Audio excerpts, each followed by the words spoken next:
Good afternoon. Welcome to Bradbury Thompson Alumni Center and to this lecture and panel discussion this afternoon. Special welcome to our guest, Peggy Bendroth, who is the Executive Director of the Congregational Library and Archives in Boston. She is going to give a lecture entitled Nobis Solum, the Pilgrim's Legacy in Kansas and Washburn University's Congregational Roots. Following her lecture, we will welcome Washburn Faculty Thomas Fox Averill, Alan Bearman, Tom Prasch, and Kelly Erby, who will be having a discussion with you and with Peggy about how the roots are being watered today at Washburn University. It's a great honor to have Peggy with us. She has written a number of books, one called The Last Puritans, Mainline Protestants, Power of the Past. The Spiritual Practice of Remembering is another. Fundamentalism and Gender, 1875 to the present. Fundamentalists in the City is another. Conflict and Division in Boston's Churches from 1885 to 1950. She's also written a history of Andover Newton Theological Seminary, as well as Growing Up Protestant, Parents, Children, and Mainline Churches. So she's been very productive, not to mention numerous other articles. We had a chance to ride through the Foothills together yesterday and visit the Beecher Bible and Rifle Church. And it was interesting that she was going through a list of early pastors of the church. She already identified one who apparently cut his preaching teeth out there and gone on to become a practical theologian at Andover Newton. So I think she knows most of the past actors almost personally. It's wonderful to have her here. Peggy, welcome to the weekend.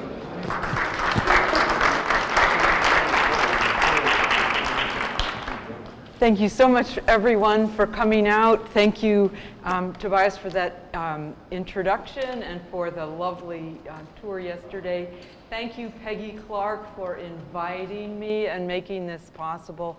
So it's a wonderful occasion, and I've just been, as I said, the Beecher Bible and Rifle Church. I got to ring the bell. I think I can die happy now. I think it was quite an experience. So. I also wanted to let you know, I am, of course, obviously not an expert in the history of your school, but you do have one here. And Peggy, this is how I actually got to know her. A mutual friend of ours said, you must talk to this woman in Kansas. And she wrote an article for our Congregational Bulletin. This is a periodical we put out 3 times a year for our members, and she very kindly wrote this wonderful article, which you should all read, and supplied, not surprisingly, all kinds of pictures. And so I stupidly forgot to bring some extra copies, but we have a few here if you want to see them, and I'll be sending Peggy some more after I get back to God's country. So I shouldn't start out that way. Okay. One of the main reasons that Henry Martin Dexter loved Congregationalism, and there were many, was that it made people smarter, not necessarily more modest. His signal work, he was a historian, a newspaper editor. He was, I call him kind of the godfather of Congregationalists in the 19th century. It was a book he published in 1865, and this is the title of his book, Congregationalism, What It Is, Whence It Is, How It Works, Why It Is Better Than Any Other Form of Church Government, and Its Consequent Demands. This was his finest ode, his kind of personal love letter to the system of self-governing, independent churches bequeathed by the Pilgrim and Puritan fathers, where church members, as many of you know this polity, for those of you who don't, you will by the time you're done, where church members chose their pastor, kept their pastor in line, where they were not answerable to any higher power than God. No assembly, no synod, no conference, no association.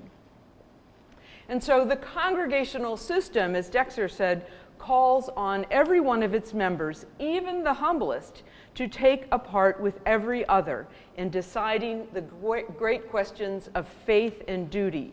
It asks them, he said, to think and compare and choose and ask.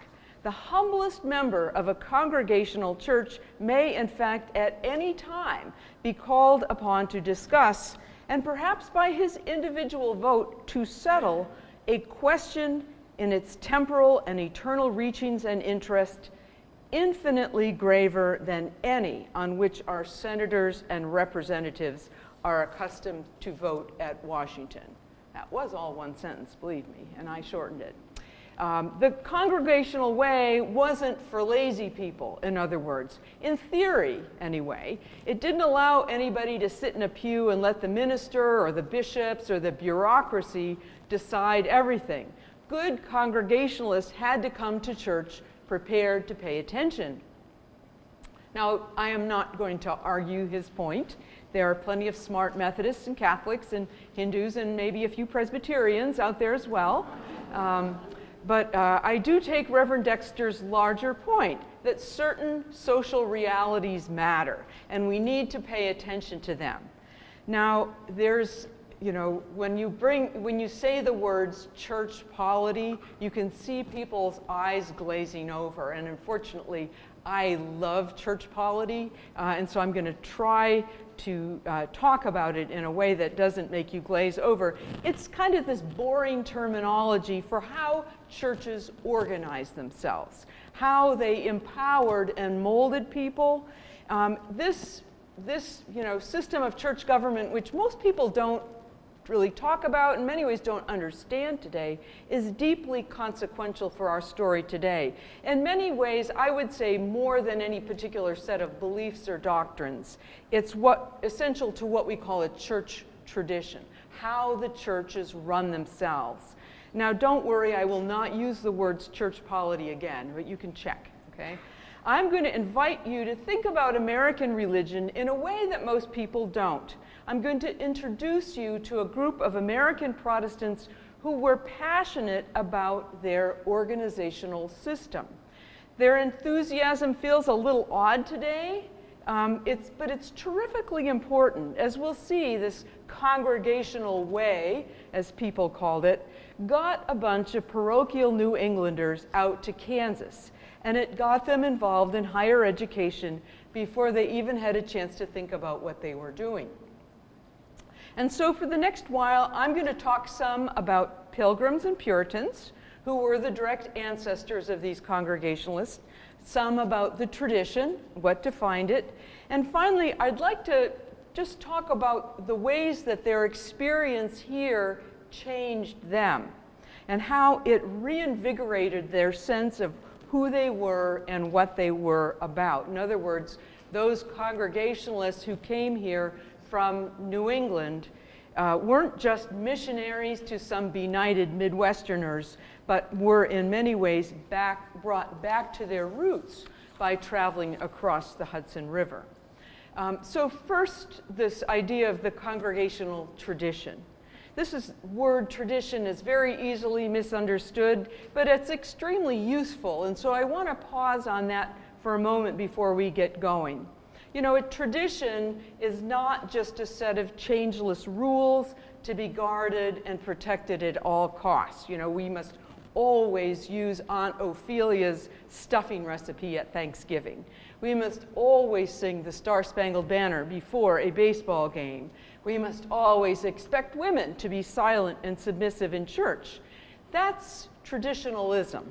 The tyranny of the dead over the living, I would say. And of course, as many of us know, and I should say I am a minister's wife, and I have good evidence that churches can be very, very good at this kind of thing.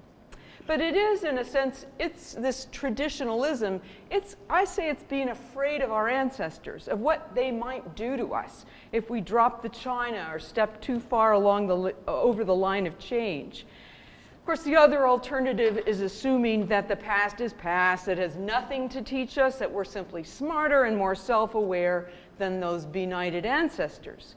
But neither alternative, this who cares about the past or this, being being stuck in the past. Neither of these is life-giving. A tradition, at its best, is an ongoing conversation between the living and the dead, between the present and the past.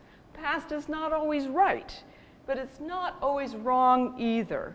And just because we live at a later time than some people, we're not necessarily gifted with superior insight. This ongoing conversation, what a tradition is this conversation.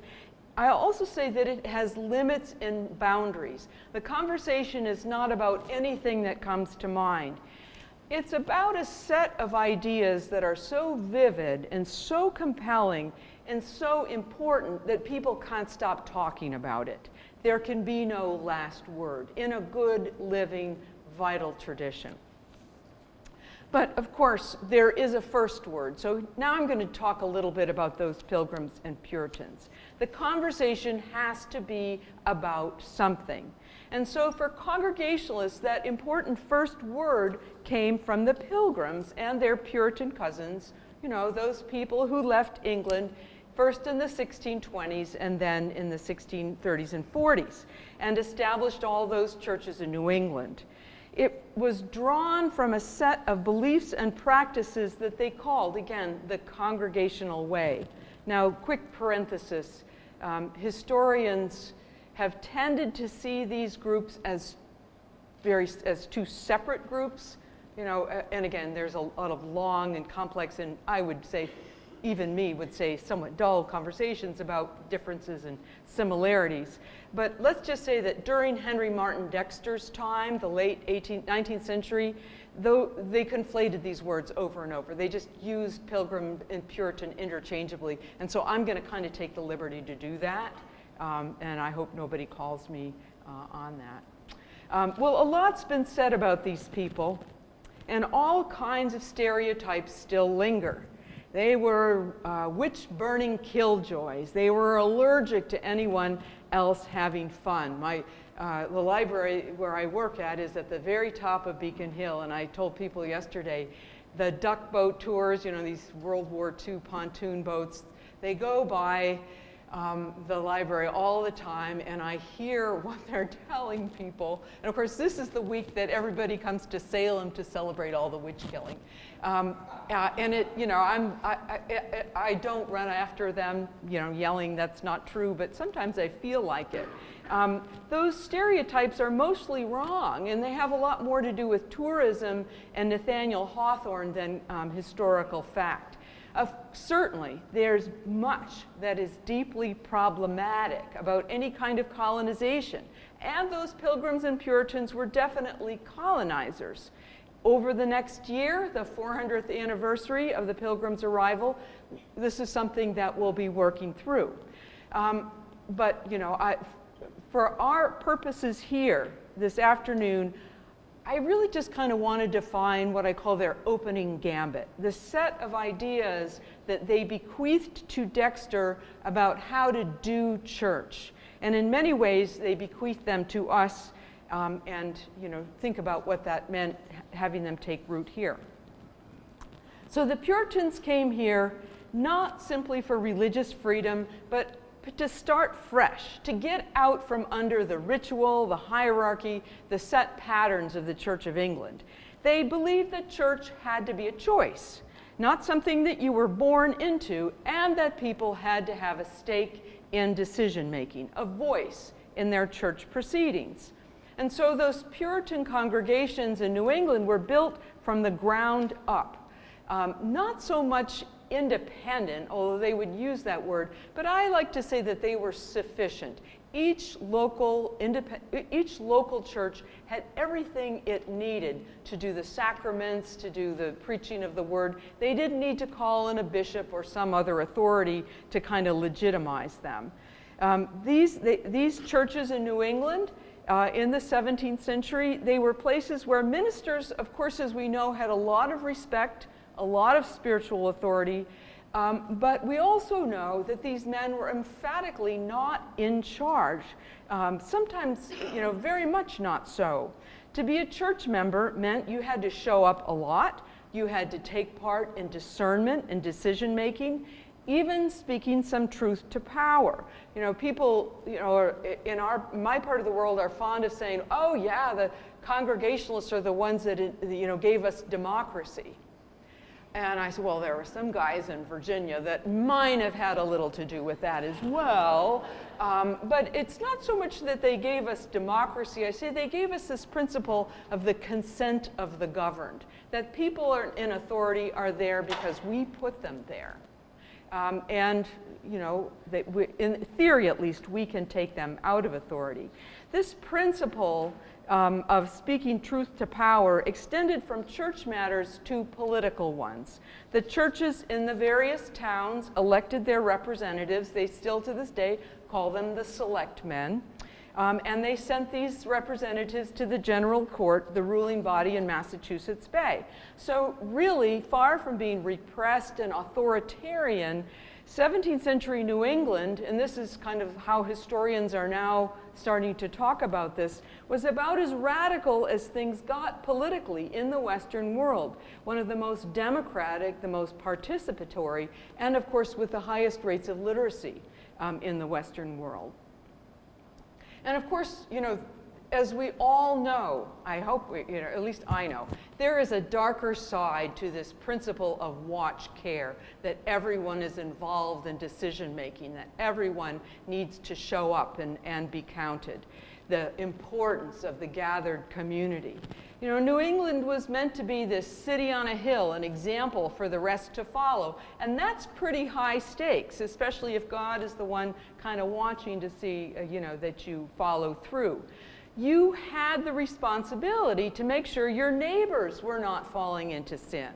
The whole rose and fell together, which meant that you could not turn a blind eye to their bad behavior. You didn't get sentimental about human nature. You couldn't say, well, you know, that's my opinion or my personal preference, or it's none of your business what I do. Sin was sin. And in a community brought together by God for a special purpose, it was profoundly everybody's business. It was not a matter for compromise. So, you know, hence the stereotypes. This could play out in many ways, banishments, shaming, and the like, although I will again say not quite as much as our modern imaginations would have it. But bottom line, this was not a tradition that encouraged humility or self-doubt. It knew what was best for people and was prepared to tell them so. So what was this Puritan Pilgrim legacy? It's interesting to see the debate unfold in the 19th century. Did they bequeath us a system of freedom and individual responsibility, or did they bequeath us a system of order and control? You know, did they leave England to get out from under, you know, wrong authority, or did they leave England to make sure that orthodoxy was preserved? It went back and forth. And, you know, just as a way of saying that there never really was complete agreement about what this tradition was about. And I would say, why choose just one? The Puritans did more than bequeath a simple set of ideas and practices that, you know, people will eventually figure out, get tired of, and move on out of boredom. The legacy that the Puritans gave us was complex and paradoxical and sticky, far more than a grid we can impose on any different situation and figure out what to do. Like any tradition with some staying power, it was a conversation starter, not a conversation prolonger, not a conversation ender. So there's been a lot of debate over the years about how influential the Puritans actually were, a great deal of overstatement, especially by New Englanders. Keep in mind that New England was a religious monopoly. Congregationalism was the tax-supported religion in Massachusetts until 1833. I could tell you how they pulled that off after the Constitution. It's interesting. But the religious pluralism that the United States would become known for was in colonial New York and Pennsylvania, further south, where people could, you know, there was a lot of religious diversity and people of different faiths living side by side. New England was kind of the exception by having that religious monopoly. What's more, Congregationalists declined precipitously in numbers.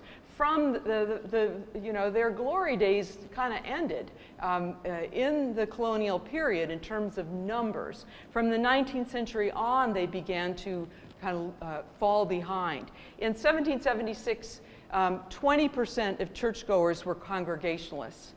In 1850, it was 4%. So they had a very hard time, let's just say, getting beyond their stronghold in New England. Though, of course, as we know, they planted churches more or less in a straight line through New York and Ohio and on into the Midwest. They were, in many ways, forever handicapped for reasons both practical and philosophical by that initial position of privilege, that they were kind of the established faith of New England. But there is a reason why we are still talking about a group with 4% of the churchgoers in 1850. And I will say parenthetically, 4% started to look good, 50 years later. They didn't have things did not get better. They remained concentrated heavily in New England for much of the 19th century, even today. And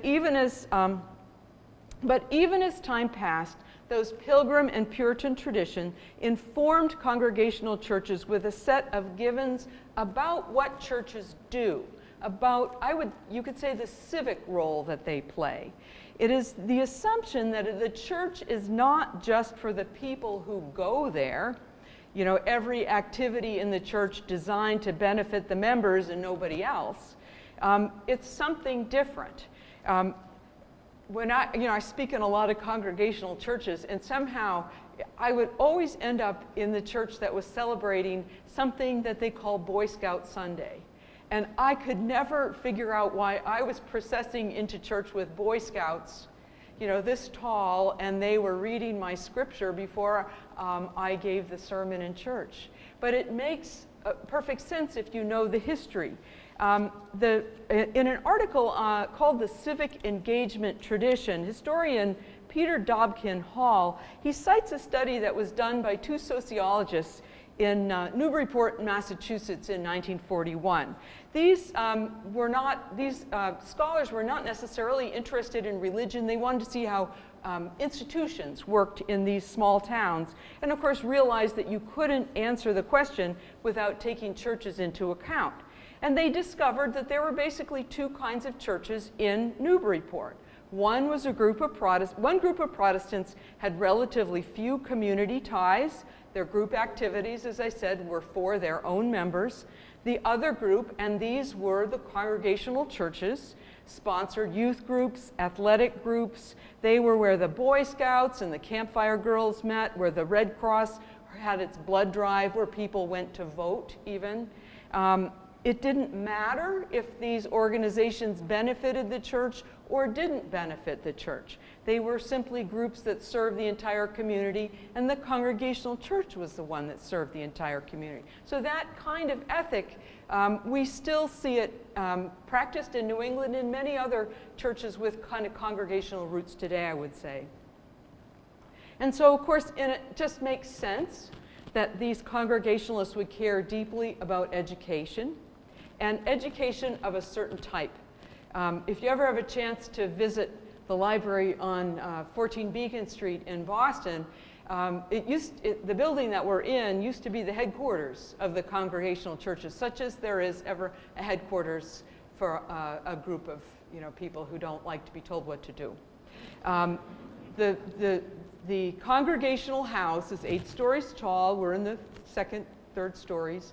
And it sits just half a block from the Massachusetts State House, the Golden Dome, the Freedom Trail, Boston Common, all that wonderful stuff, and the very top of sacred space Beacon Hill. There are 4 bas-reliefs on the exterior of the building. And to me, they speak volumes. One of those bas-reliefs, of course, depicts the Pilgrims signing the Mayflower Compact. Another is their first worship service on Clark's Island. The third is the Reverend John Eliot preaching to Native Americans. And the fourth is the founding of Harvard. So there you have it, law, piety, missions, and education. This is what we are about. Now, there was a special sense of urgency when it came to education. Congregationalists, when they built this building in 1898, were obviously proud that just a few years after arriving in Massachusetts Bay, when it was not all that far from, the howling wilderness, people are still figuring out how to eke out their livings and survive the winter. They established a college. Not a grammar school or some kind of elite academy, but a college for training ministers, men who would be the first citizens of their towns, preaching the gospel, setting the moral tone. And of course, many of you from Harvard, they just kept going. From Yale to the University of California, Berkeley was founded by Congregationalists. And of course, this school. And I will say, of course, I need to be humble and admit that Congregationalists were not the only ones founding schools. Of all the colleges and universities that were formed before 1860, this is about 500 schools, only a handful had no religious ties. Almost all the schools founded before 1860 were founded by religious denominations. 90% of the presidents of these colleges were clergymen. But though Congregationalists were not the only religious group establishing schools, we could say that they created certain patterns that would be followed by the rest. And so education is an essential tool, not for just making people smarter or more book-learned or more filled with information, but for making the world a better place, spreading the gospel in the United States and I would say beyond. Of course, for all Protestants, education is essential. You have to read the Bible, read it for yourself. And for missionaries, translating the Bible was one of the first things that you did.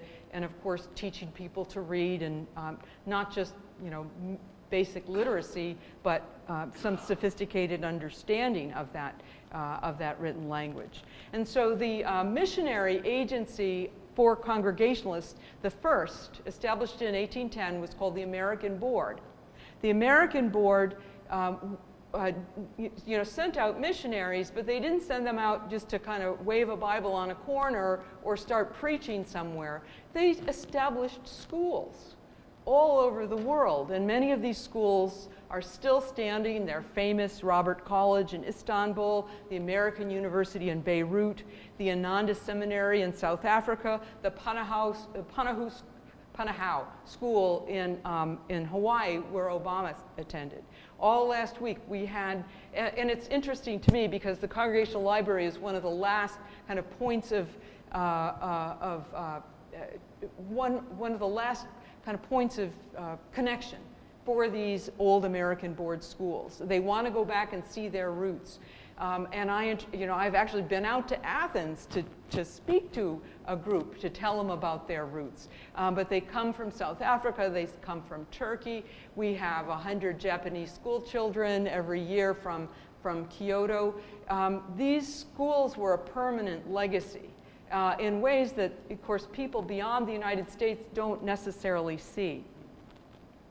Congregationalists also established the first freestanding theological seminary at Andover in 1807. And so this is the first, they would say, the first graduate school in the United States. Okay, they will grant them that. But it's really the first, it's the model for seminary education, where you go to college for 4 years, and then you go to seminary for 3 years to get that MDiv degree. They're still doing that.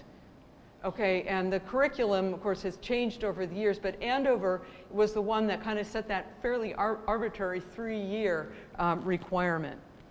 And Andover Seminary, as I went through their records, it was not just about pounding doctrine into people's heads, as of course they did, but it was to make them more holy. And seminary education had a strong activist component from the very start.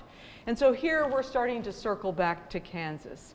Andover students started going west in the 1820s under the auspices of the American Home Missionary Society, which was also Congregationalist. I said they had a hard time franchising things that they started. And so they tended to have the word American in it instead of Congregationalists, but they were Congregational.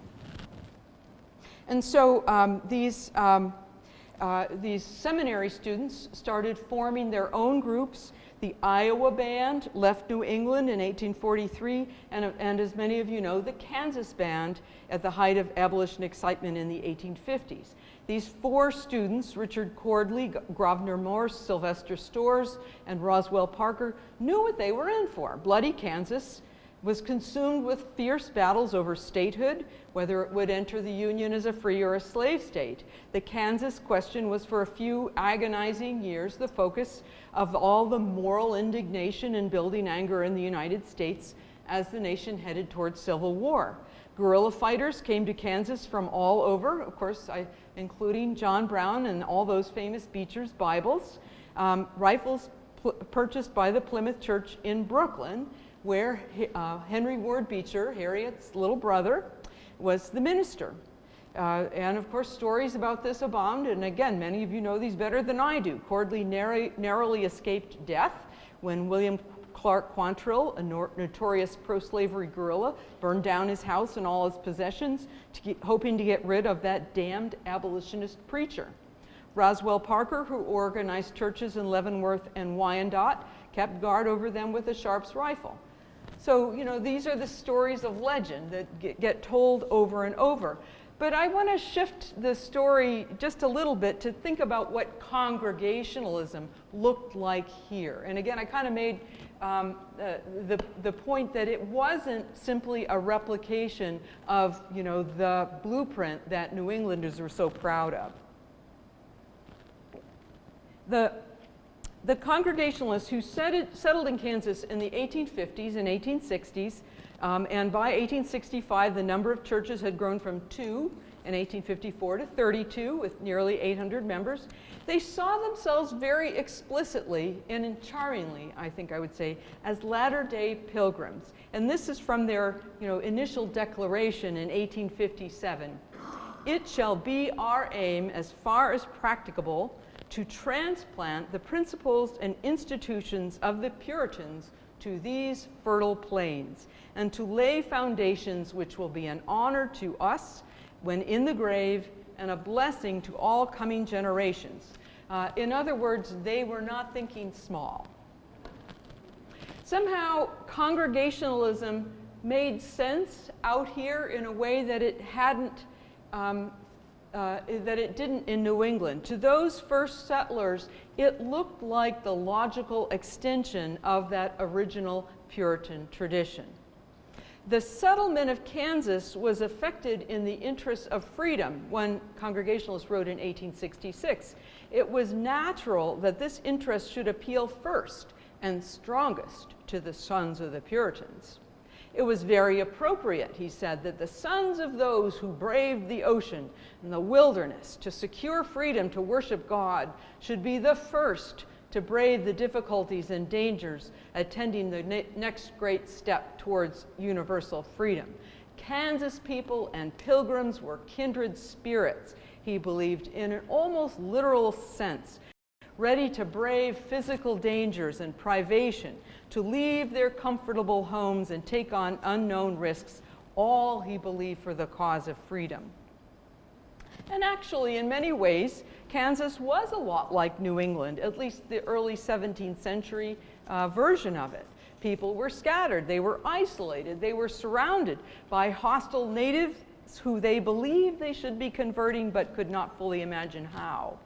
Those nice, cozy little towns in, you know, 19th century New England with the school and the church and the town hall and the library, they all had to be created from scratch and under considerable duress. And so the history of those first settlements, towns, and then this college required, again, to an Easterner, the distances here, anywhere, again, west of the Hudson River, baffle me. They traveled miles and miles on Sunday, conducting services to churches spread far apart, holding a minister's meeting which, you know, in New England, they get together, you know, in Sunday afternoon and, you know, chew the fat. This required days, 3 days in 1858 for the delegates to get to the association meeting in Manhattan. Kansas Congregationalists also had the same sense of urgency about education that got Harvard organized in a howling wilderness a couple of hundred years before. As one historian of the school put it, in a city that had not a house of worship, in a small hired hall, 7 ministers and 3 laymen representing 8 churches, and a reported constituency of 85 members decided to start a school. You know, what could possibly go wrong? Lincoln College was founded as the Civil War was drawing to a close, named in honor of the president, commemorating, quote, the triumph of liberty over slavery in our nation. A president was sent a fundraising appeal. I guess they had a development department already at work, and unfortunately died before he was able to send anything. But the first board of directors included 6 congregational clergymen and 6 lay people. The board president was Peter McVicker, pastor of the Topeka Church. And of course, though money, we know the story, money continued to be a problem, and the school would struggle until it received that $25,000 gift that led to its remaining from Ichabod Washburn, a New England manufacturer. But Washburn was more than just a replica of a New England prep school. In many ways, and I think here I'm kind of moving towards my final point, the Kansas experience rejuvenated the congregational tradition. At the time, it was, of course, more than 2 centuries old on American soil. Being new out here, in many ways, free from that long history of Puritans and Congregationalists in the Northeast, they understood that there is a positive virtue in not having a lot of history, I guess you could say. I came across in our collection an address from 1896 to the Washburn graduating class by Reverend James Hill, who was from Salem, Mass, who apparently wrote in absolute stream of consciousness. There's not a paragraph break for 10 pages, so, you know, forgive me for quoting him, but he was also quite a character. He saw the college as, quote, a little republic in which you have been trained for citizenship in a larger world. And he was emphatic that that old Puritan tradition not only survived outside of New England, it did it better. He said, "It is the great good fortune of Washburn College that the good material comes here to be molded. The newer the soil, the better the wheat." I wonder where he got that metaphor. "It is likely to be graded A number 1 hard. The American Freshwater College," as he called it, was the most perfect democratic family on earth. Money, family name didn't matter out here. If the Prince of Wales or some young czar of all the Russias were to enter an American college, the boys would size him up in 24 hours and put him where he belongs. Doubtless God could have made a better college, he said. Doubtless he did not. Isn't that fabulous? In fact, as time wore on and people looked backward, Kansas Congregationalists believed that they had, in fact, saved the tradition from itself.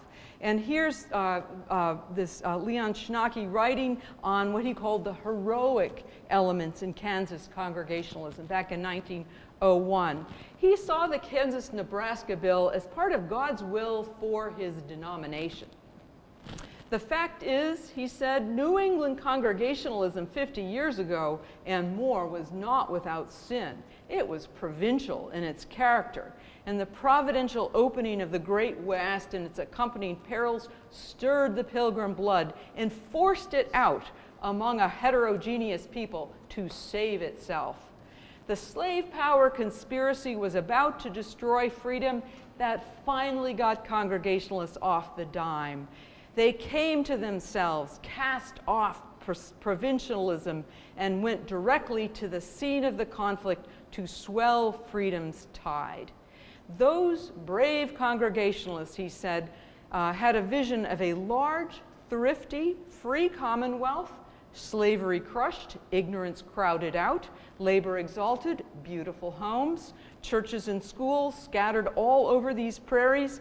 In short, they had a vision of a free state and a Christian society. Now, this is flowery Victorian prose, and you have to take it with a grain of salt, but there is an element of truth here.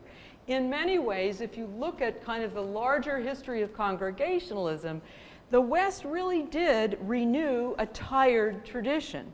From the 1850s onward, the energy and vision, it all came. Someone said west of the Hudson River doesn't mean anything to them, so I should say Mississippi, but I can't get there. It's really far. So you have to realize that in 1850, New York State was west. Okay, this was the West. So the first national meeting of Congregationalists, the first meeting since the Cambridge Synod of 1648, don't do it too often or you'll get tired of it. The first meeting was held in Albany, New York in 1852, again, in the West. The first national denominational structure, when they finally got together and, created just the beginning of a structure to become a denomination, not just a collection of independent local churches. This national council was created at a meeting in Oberlin, Ohio in 1871. At the time, the largest concentration of Congregationalists, you know where it was? It was in Chicago, not Boston. I think that's fascinating. The Kansas City Statement, as it was called, in 1913. This was a famous statement. If you walk into the Congregational House, there's a big brass plaque with the Kansas City Statement there on the wall as you come in. It put Congregationalists on record as upholding all the tenets of the social gospel, making them one of the most progressive denominations in the country. This newfangled Congregationalism, as it was called back east, emphasized connection, turning back to this kind of one important side, neglected side of the tradition. It's easy to say, oh, Congregationalists, it's all about independent local churches. Nobody tells us what to do. There's no authority over us. But as you remember, I said way back, hours ago when I started this lecture, there's also this principle of watch care, of connection. And that kind of got, a little bit left by the wayside in, of course, a great democracy that's founded on American individualism. We might call it mutual accountability, fellowship. Until the late 19th century, this watch care, this connection of congregational churches was mostly voluntary. There were no rules, there was nothing to obligate anyone to do anything. But of course, by even 1852, and certainly by 1871 and 1913, the world had changed. The United States is far more diverse, more geographically scattered, more urbanized than anything that the Pilgrims and Puritans could have ever dreamed of. And so in the late 19th and 20th centuries, Congregationalists out here, I would say, west of the Mississippi, but that leaves out Oberlin, so I'll say Ohio River. Okay. Congregationalists began to see that they needed to work together, to have a common vision, to surrender some of that golden individualism and create some kind of an institutional mechanism to make it happen. I mean, who knows this principle better than people who are living in scattered communities where the independent local church pretty much already happened by definition, whether you wanted it to or not. It's, New Englanders fought them tooth and nail, worrying that they were destroying the congregational tradition. And well, obviously you discovered I'm a Congregationalist nerd. It's amusing to read the verbatim accounts of these debates where the Westerners get up over and over and say, you don't get it. You people don't get it. And the New Englanders saying, well, and proudly so we don't get it. That's what we're all about here. In fact, the tradition was changing, it was growing, it was adapting to this new world. And so finally, I would say that the Kansas experience brought Congregationalists back to something that they'd really forgotten, something that goes beyond New England, further back to their origins in before they left for Plymouth or Leiden, while they were still in England. The battles with the slave power conspiracy, as they called it, in those battles, they found themselves on the wrong side of the law. This was a reminder to them that they began as a group of dissenters within the Church of England. They came here because what they're doing was illegal. They were the minority. You know, they were standing up for something they believed in when all the powers that be were against them. Recounting these heroic elements in Western Congregationalism, our friend Reverend Schnocky, he noted that the men in office, from the president on down to the local sheriff in Kansas, had laid aside the dignity and honor of the public office and had come to serve as tools of the slave owners and their following. In regard to this, many law-abiding citizens felt like praying, as did the elder Beecher, that would be Henry Ward's father, when times were dismal. Lord, keep us from despising our rules, and Lord, keep them from behaving so we can't help it.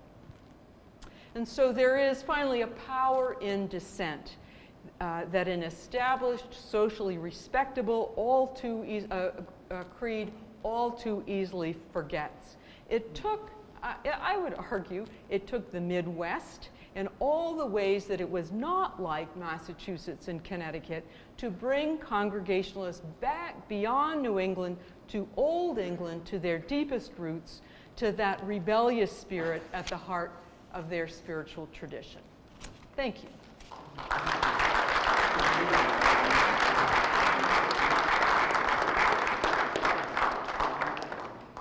Where do you want me to? I'll sit here.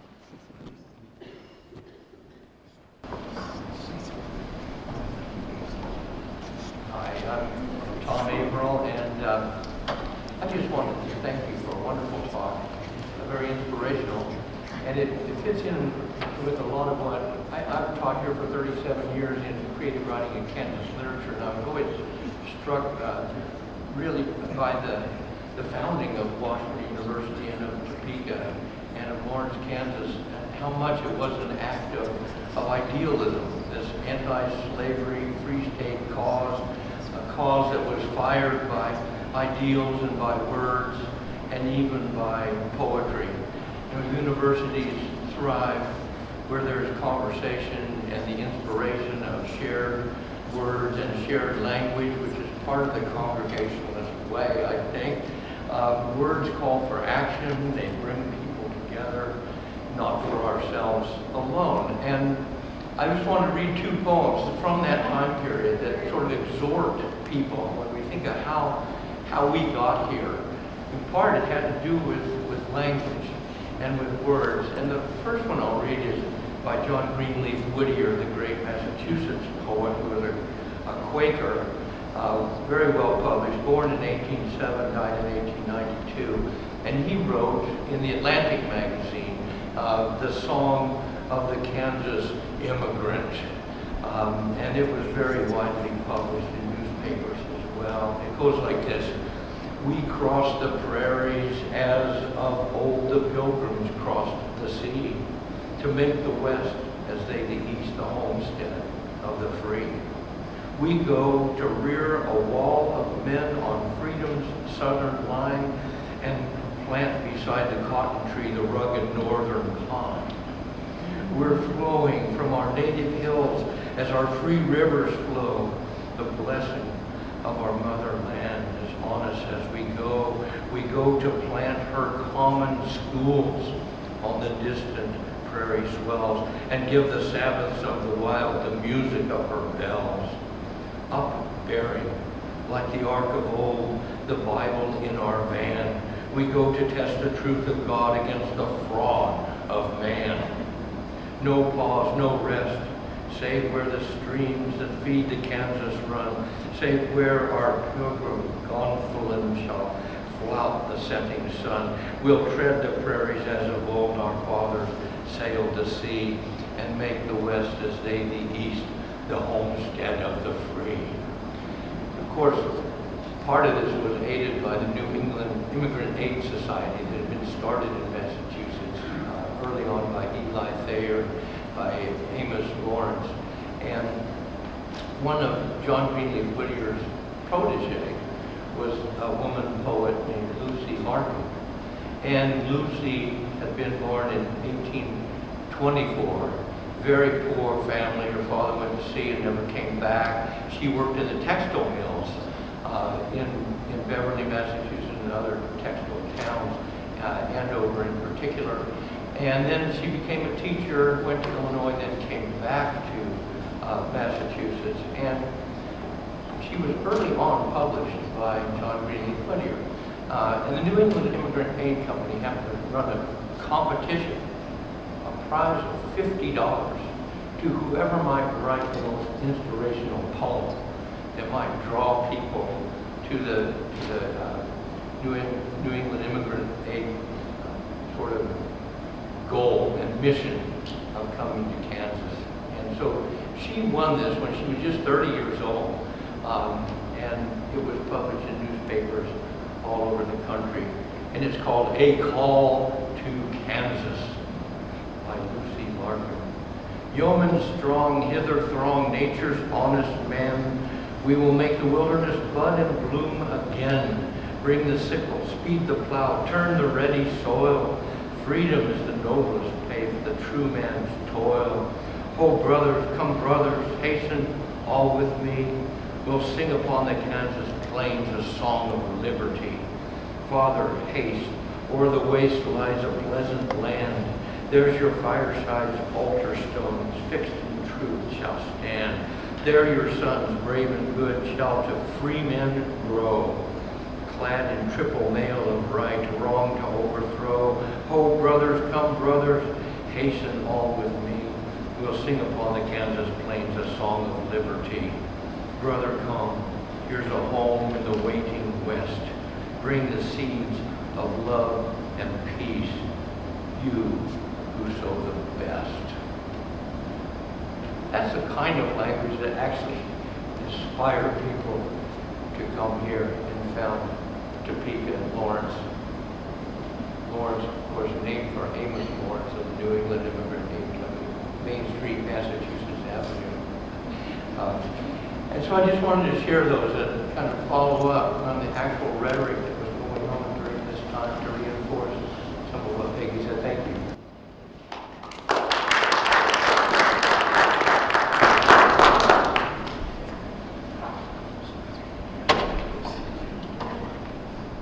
So I'm Alan Bearman from the History Department, and among the classes I teach at Washburn are American religious history and colonial America, early America.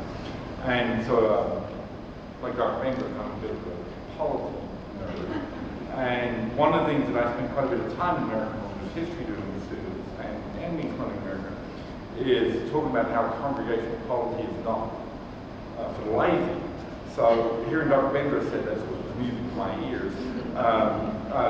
And one of the things to help students understand that is we try to move them away from using the word Puritan and Pilgrim and to talk about the congregational way and congregational thinking. We also spend a lot of time then, because once you move beyond this kind of fixed image of Puritans and Pilgrims, wearing all black, throwing stones at witches, and you start to think them as more nuanced people and more complex. You start to think about congregational polity, you start to realize just how energetic congregational polity is. So, just very quickly, I'm going to pick up a couple of themes from Dr. Bendroth's talk, centered upon the idea of participatory citizenship. And in particular, what I want to do is highlight for us how those remarks about participatory citizenship help shape the founding of Lincoln College. And I want to do that by taking a look at just two, very briefly, articles of association in the incorporation of Lincoln College. In particular, I want to take a look at Articles 2 and Article 3. Article 2 of the Articles of Association in the Incorporation of Lincoln College reads as follows. to make said college an engine for the furtherance of those ideas of civil and religious liberty which actuated our fathers in the revolutionary struggle and which are now achieving a signal victory in the triumph of free principles. It's really, I mean, flowing and glorious language. It's a statement that we're making something special here in the Plains. The key, I think, is for today, the key is the phrase, furtherance of those ideals of civil and religious liberty. The Congregationalists founding Lincoln College were not content, it appears from their language or their actions, to only simply educate students. The use of the word furtherance indicates action. They wanted very much, in a very conscious way, to create participatory citizens. For the founders of Lincoln College, the goal was to create an institution, as Dr. Bendroth described, church members, or specifically in this case, university graduates, who showed up a lot, taking part in discernment and decision making, even speaking some truth to power. Graduates of Lincoln College, as outlined in the Articles of Association, were a far further idea of civil and not just religious liberty. And when they're talking about civil liberty, of course, they're talking about freedom. They're talking about the slavery question. They're expecting their graduates, their students, to further the cause of freedom. You see this position further elaborated upon in Article 3. Article 3 reads to afford to all classes, without distinction of colour, the advantages of a liberal education, thus fitting them for positions of responsibility and usefulness. Key here, I think, in this particular context, is the phrase, thus fitting them for positions of responsibility and usefulness. Graduates of Lincoln College were again to become participatory citizens who were to take positions of responsibility and usefulness because America, because Kansas needed liberally educated citizens to play leadership roles in efforts to ensure liberty and freedom on the plains and in this nation. The energy of Congregationalism in the West, that Dr. Bendroth highlights, is really a fascinating study in its own right. And it's well highlighted in the founding of Lincoln College, what is, of course, today Washburn University, because we find in the Articles of Incorporation a clear connection drawn between congregational experience or congregational way that Dr. Bendroth discussed, liberal education and participation in a life beyond your own. Participatory citizens were one of the things that the college wanted very much to graduate. They believed in the future of the territory, of the state, of the nation, all dependent upon this. It is, in many ways, this notion of participatory citizenship that serves the greater good, which continues to animate the Washburn experience into the modern era, and one I think that modern graduates of Washburn University are always well reminded of. Thank you.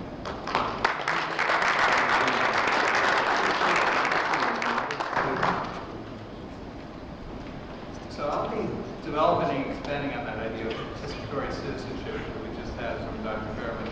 And for those of you who know Dr. Bearman and I, this will be a little bit of a surprise because usually when both of us are up here talking about the Reformation, we disagree. And usually, vigorously. And usually what that disagreement amounts to is Dr. Bearman likes to talk about religion. And I want to insist, well, sure, they did some religion, but this was also a social and political movement. And the key to understanding the Reformation as social and political movement is that pair of words that Peggy Bendroth was avoiding, that notion of church polity. If you look at how you structure your church, you're also looking at how, in some sense, people want to structure the social order beyond the church. And so, if your church structure looks like a monarchy, guess what? And if it doesn't, guess what about that as well? Right? So that's where we usually are divided. But here, I want to dig into that tradition a little bit and then talk about some of the points that Peggy Bendroth was talking about, the social gospel dynamic, the dynamic of engaged citizenship and how it plays out. The two bits about the tradition I want to kind of add in here is Congregationalism in America has two kind of distinctive features. One is one that's very different from the British originals, and that's that America was distanced from the interregnum, the break between the civil wars, the beheading of Charles I, the Cromwell, all that stuff. those complications, and that he worked enormously to the benefit of Congregationalism in America, because in Britain it ends up getting kind of interestingly squeezed. The independents, as they called themselves in the 1650s, kind of get squeezed between a variety of dissenting traditions. And in America, we kind of escape all that because, in a way, we're all on one side. So that kind of advantages us. The other, though, kind of goes the other way. Although they become increasingly separated from an Anglican tradition, there's still a transatlantic link here, a transatlantic communication that matters a lot. And so the evangelical movement of the early 18th century massively reshapes, of course, the Anglican Church, creates the Methodist Church, but it also shapes the agenda for especially the social and activist agenda for the Congregational Church in America. And where that matters, there are some obvious ones for Kansas. We've heard of one especially, the slavery issue is the big one. But just behind the slavery issue, there are a couple other major causes here that the Congregationalists are pushing, because they are an engaged church and they want to be involved in the social order broadly. And so the two right behind it are the cause of women. So Kansas is way in the lead on issues like women's suffrage, women's participation in politics and things like that. And then right behind that, temperance as a reform agenda for society. Kansas, of course, has Carrie Nation bashing in bars. But those wide movements to change society are very much part of the congregational presence. And it's been that way even before Kansas, of course.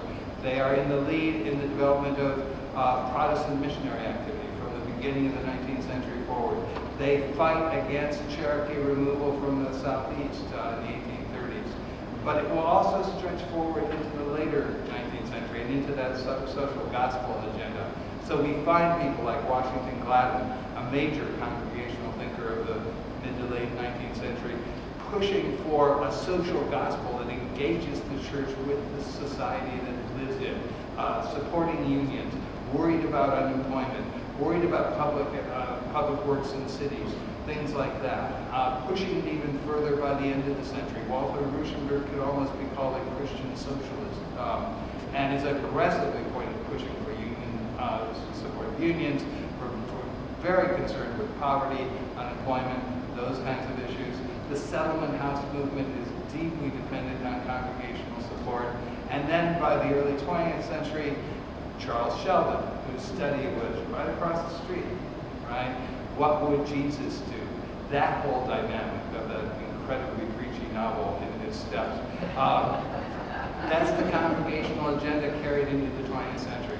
And it's an agenda that is seen in Washington as well in things like the fact that its very first graduating class had women in it, had blacks in it, had free tuition for Civil War veterans.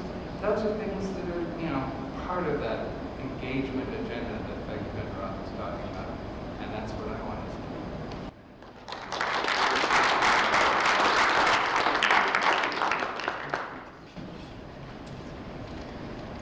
Hi, I'm Kelly Erby. I'm also from the history department, but what I want to talk about today is more about the present and how Washburn continues to live non-Nobis Solum today.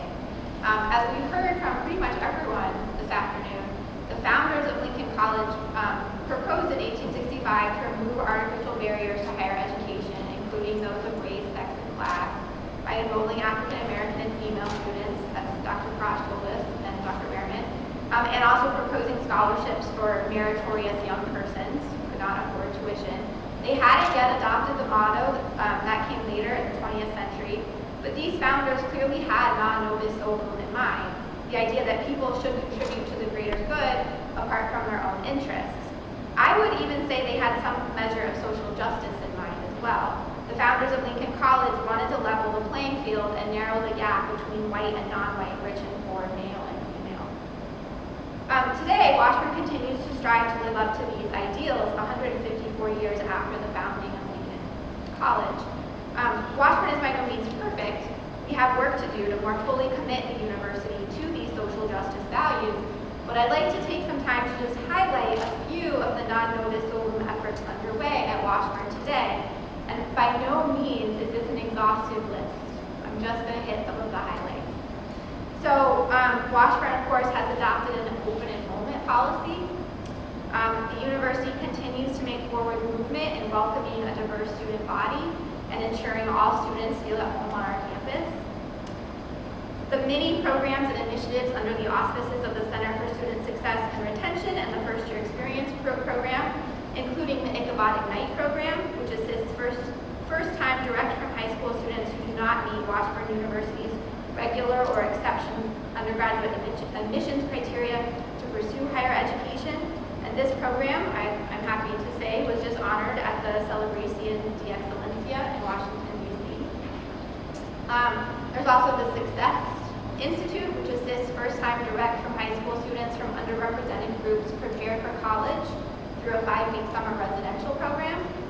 There's the University Office of Diversity and Inclusion, which is committed to cultivating a diverse and inclusive campus environment so that all students feel free to be themselves at Washburn. There's many additional campus resources to help students, including the BODS Feeding BODS Food Pantry Initiative, the Veterans Success Center, Groundwork Allyship Workshop Program, counseling services, and the Campus Advocate. The community of Topeka, in which Lincoln College was founded, also embraced the social justice-oriented mission of the university and voted to provide municipal funding to the school in 1941. Washburn remains, I think, the country's last municipally funded institution. And I think that the unique relationship that Washburn continues to enjoy with its surrounding community also advances Washburn's commitment to non-Nobis Solum. For example, there's the recent opening of Washburn Tech East, which provides educational opportunities for in an area that is typically demographically underserved. There's the rapidly burgeoning number of high-impact community engagement or HiSEP courses. These are student-centered, interactive, experiential educational endeavors that are clearly community-focused and action-based. And actually, if you Google HiCEP, H-I-C-E-P, Washburn is the first hit that you will get. And I think that that's in no small part due to the efforts of Learning in the Community and Rick Ellis and Chris Hart. I just want to mention a couple of the really cool HiCEP courses that Washburn has offered. There's Dr. Carrie Witten's History in the Community classes, where in one class students collaborated to write interpretive materials for the Sheldon Library in Topeka. In another, students interviewed women who were active in political movements in the 70s and produced podcasts telling these women's stories. There's Dennis Etzel Jr.'s Mythologies and Literature class. I think this is really cool, in which students interview people in the community who use arts to pursue social justice. And then the students write essays about the hero's journey using these local community heroes. In addition, Washburn supports faculty and staff time away from campus to engage with community organizations and further diversity initiatives in the center of Topeka. So that's just a few of the ways in which I think Washburn is really involved in the community. My last point I want to make is just to say a little bit about our students. And this to me is perhaps most important, the fact that our students are so social justice oriented. And there are so many examples of this. Again, I'll just say a few. There's the BODS Feeding BODS Pantry Initiative, which was created by students and implemented by students. There's the Community Service WTE. There's the Bonner Scholars Program, in which students, commit to 280 hours of community service. That's pretty incredible. Our students enroll in classes like Dr. Sharon Sullivan's Human Trafficking class to learn more about the problem of human trafficking. They pursue leadership action projects. I could go on and on. So, of course, as I said at the beginning, we have more to do. We can certainly continue to better meet the needs of our community and of our students. We can continue to be more fully social justice oriented. But I just want to conclude by saying that I'm proud to be in the class. Thank you.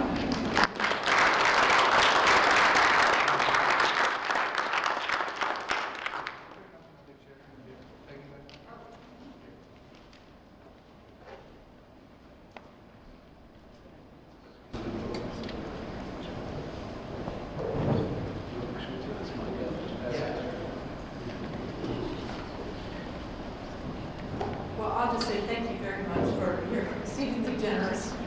thoughtful and kind and thought-provoking remarks.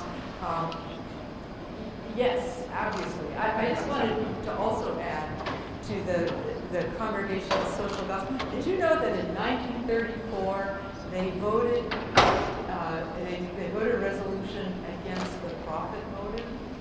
Wow. It didn't go over well with everybody, but they were on record as one of the most progressive denominations. And and I have people say, well, thank goodness they got over that Puritan thing and started really becoming. What I'm trying to suggest is that Puritan tradition in different place, a different time, it made people abolitionists. It made them anti-capitalist. It made them do stuff. It wasn't like they got over it. They understood and reinterpreted it. Well, they are the radicals of the 17th century. Yeah. So they better, yeah. So, questions? Yeah. Thanks so much, and it's just really great to hear your presentation.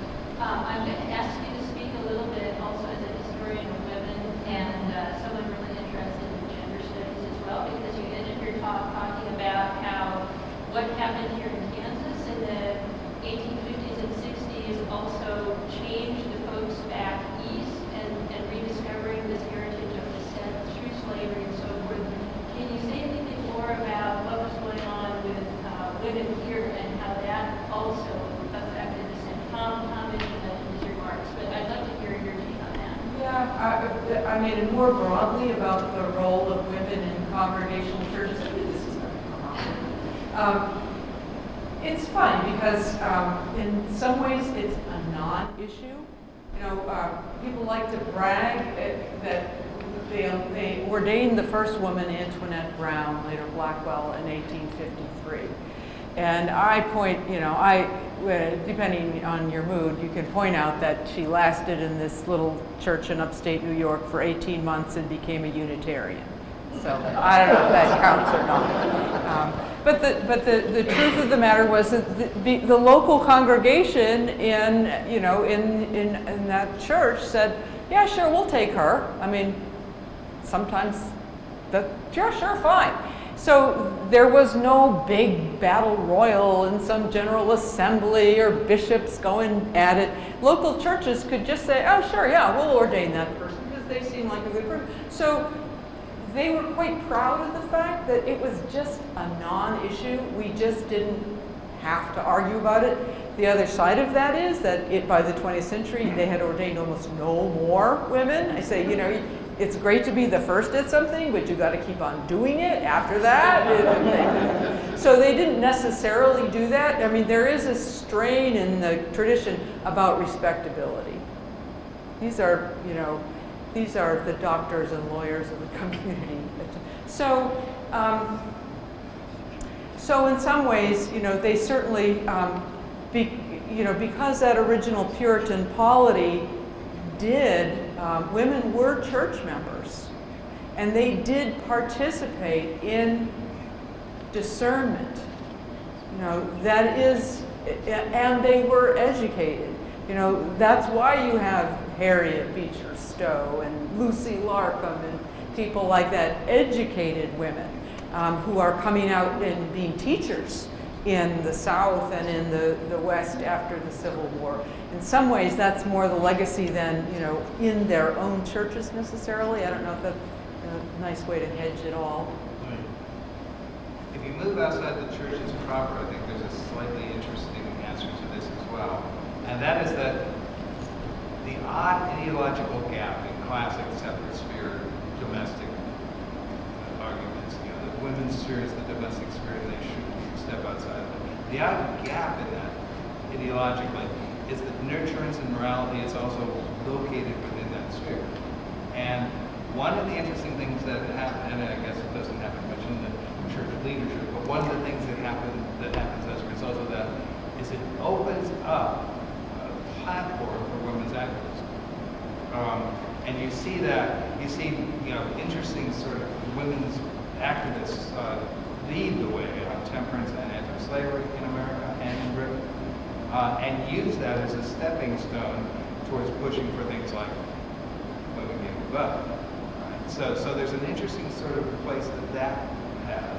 and that's less with the actual church structure and more with that engagement with the political society. But I think that's one of the places you can see a lot of congregational leadership. Other comments, questions? I'm interested in the interaction between Congregationalists and the Native Americans. So we talk about inclusion, we're talking about slavery, women, and so on. Is there any inclusion of our indigenous people? Inclusion of indigenous people is the question. Does that get into the mix? I do know that Congregationalists, as I mentioned, were very early leaders in opposing the relocation of the Cherokee South, the trail treers, the reservations. I don't know beyond that. Yeah, in some ways, out west, they were not, as involved with Native Americans as they were back in New England, and some of that was outright disastrous. And there's several ways to answer this. John Eliot, who I mentioned, we have in the library what we call it his Indian Bible, a Biblum God, which was a translation of the entire Bible, and our version is 1689. The earlier ones were destroyed. This meant that this man not only learned the language, but he learned it from a Native American and had to engage in some fairly in-depth conversation about theological topics. He transliterated their language, and then he translated the whole Bible. It's just kind of an astonishing thing. And, this Bible and other indigenous languages, like we had Hawaiians here in the library last week, this is an enormous treasure to people who are trying to recover lost indigenous languages, because there is a paper trail. The other interesting thing about this, and this gets back to the polity thing, is that we had a researcher who, I think I might have mentioned this to the folks yesterday. He went through all the church records of congregational churches in colonial Boston, and there were a few, and they would list the church members, and there would be C or for colored or African or whatever horrible appellation they used. Next to the African American church members, they would list if they were Native American. And so, the interesting thing is those churches are more integrated then than they are now. But also, people say, isn't that awful? These slaves were in the church with their minister. And these, pious Congregationalists were worshiping with slaves in their midst. Up until the 1780s when they, finally started outlawing slavery in New England. But I say they're also in church with their masters. They're church members. And you don't become the member of a congregational church by just, saying, here's my hand I raised. You have to be vetted 6 ways to Sunday. Because church membership was a pretty high bar. So taking people into membership in a congregational church, it's a weird thing. And there's a certain commitment that you're making to that person. We don't have enough, I think, of a paper trail to know what was going on in people's heads while this was happening, or how they understood it, but it was. So, again, it gets back to the polity question, and how do you do that?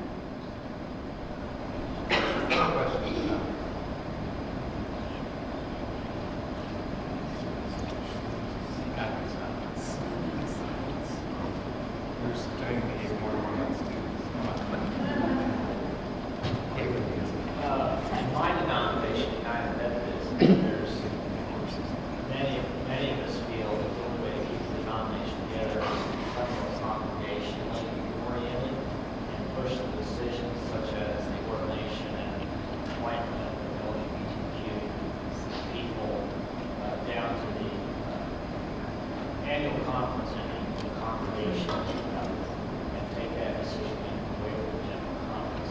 Is that kind of thing showing up in any other congregations? So the question is, from a perspective of a Methodist perspective, they're pushing towards membership decisions, especially on LGBTQ issues, being pushed to the congregational level rather than at the general level.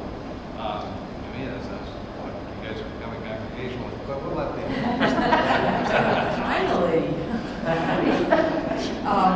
Yeah, I mean, you know, Congregationalists are not the only ones with congregational church government. Baptists and Unitarians and a lot of, yeah, a lot of people have. It's not like we, you know, kept it to ourselves. You all figured out that it was right, and you read Mr. Dexter's book, and you were all converted.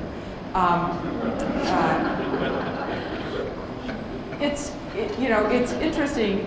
You know, I think that, you know, we're kind of in a, here's, you know, you don't have to repeat this anywhere, but we're in a position, a time in our society where so many institutions are just, you know, look at our government, look at, they're just not working, or we worry that they're not working. And so, you know, do we have faith in those big institutions anymore? And, you know, and I kind of think, well, you know, the day is going to come when people are going to want to know how to do congregational polity, you know, the local level where there's kind of face-to-face, one-on-one, you know, I can't take my ball and go home. I'm committed to this local community, and we're going to figure it out and then stand by each other. You know, it would be interesting, but I also say that this is about the most countercultural thing that you can do as an American. To say, well, I'm going to belong to this group, and even if I disagree, I will stay part of it, and I will uphold it and not walk away and find a group that I do agree with. You know, my social media feed is all X, Y, or Z. We don't do that. So, you know, it would be a tremendously countercultural thing to adopt this kind of polity today in a really serious way. And I suspect our British Baptists are some. And I would just say, depending on where you are in the country, many Methodist churches have already become a congregation. So this is a real issue for your own Methodist churches, but for many congregational polity, it's not in name, in practice. It's where they've already moved. There's a way to deal with that traditional. Of course, it all comes down to money, because the motive was to be a local church to own the property. Yeah. So if you're going to separate, you gotta put that some bucks to get the rights to the property. Other questions? Okay, well, in that case, I'd like us to thank our speakers.